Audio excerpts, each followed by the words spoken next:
kita ketemu lagi rekan-rekan jurnalis. Kali ini kita akan ngobrol ringan terkait dengan sengketa pemberitaan atau sengketa pers.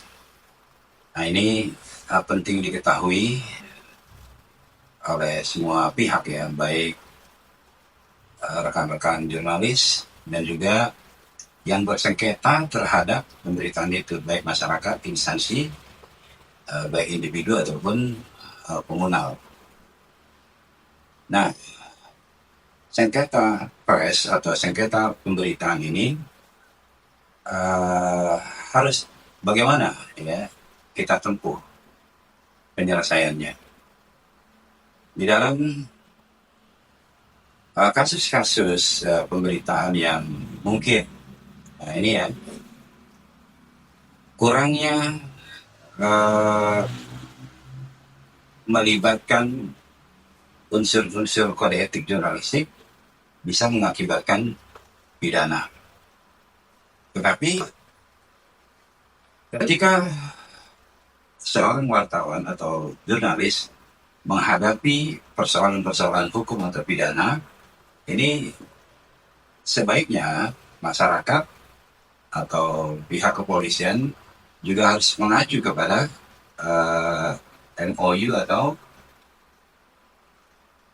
perjanjian kerjasama yang sudah ditandatangani oleh Ketua Komisi Hukum dan Perundang-undangan Dewan Pers bersama Barreskrim Polri ya, pada tahun 2022 ya. Dan ini sudah terlampir ya, tercatat di dalam surat kerjasama itu di nomor 03 garing DP garing MOU garing 3 Romawi garing 2022. Nah, sengketa pers ini terkait dengan pemberitaan yang mungkin dianggap merugikan oleh pihak-pihak terkait seharusnya diselesaikan berdasarkan undang-undang aturan dan MOU ini, tidak dijadikan sebagai upaya-upaya pidana yang akhirnya membuat seorang jurnalis ya terpidana atau dipidanakan, dikriminalisasi. Nah, sebaiknya masyarakat mengacu kepada polisi ya yang mendapat laporan harus mengacu kepada MOU ini ya. Jadi tidak langsung diproses dengan mengambil undang-undang ITE ya, pencemaran nama baik dan sebagainya. Tetapi mundur ke belakang, makanya pentingnya kode etik jurnalistik dipahami oleh seorang jurnalis dalam kerangka untuk menghindari ya sengketa pemberitaan semacam ini. Nah, disinilah titik tekan pentingnya kode etik jurnalistik, pemberitaan yang seimbang, tidak sepihak, sehingga pemberitaan itu bisa mengandung unsur pencemaran nama baik.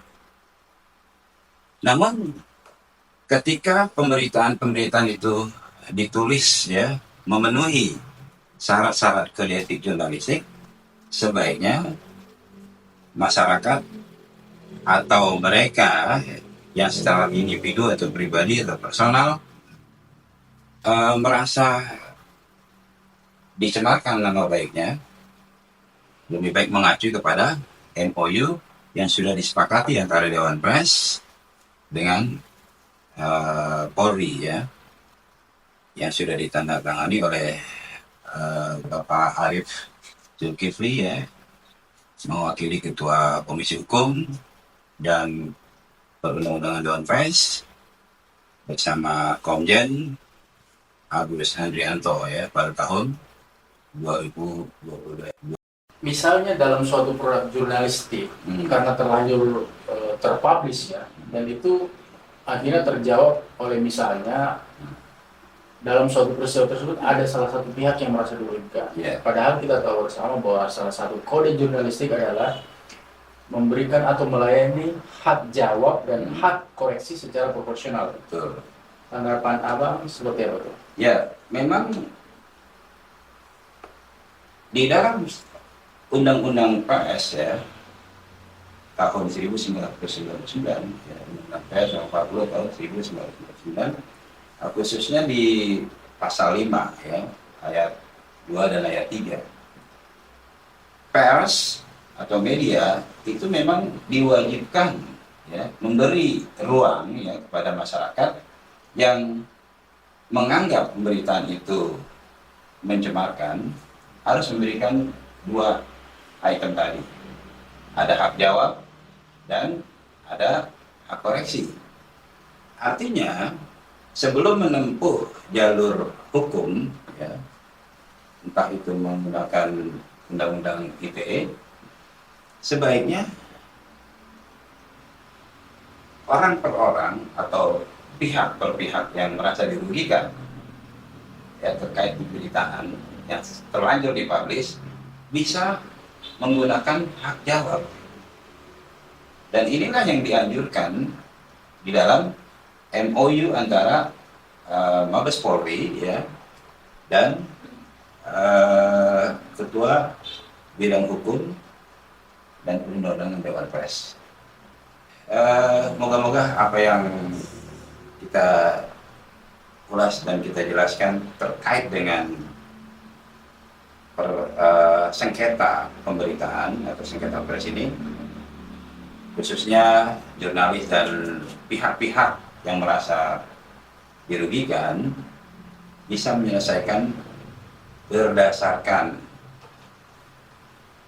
pasal 5 ayat 2 dan 3 atau berdasarkan Undang-Undang Perjanjian Kerjasama antara Kepolisian Republik Indonesia dengan Ketua Bidang atau Ketua Komisi Hukum dan Perundang-undangan Dewan Pers, sehingga semua terselesaikan secara bijak, tidak merugikan pihak yang merasa dirugikan dan juga pihak jurnalis atau wartawan. Terima kasih, sampai jumpa di episode berikutnya.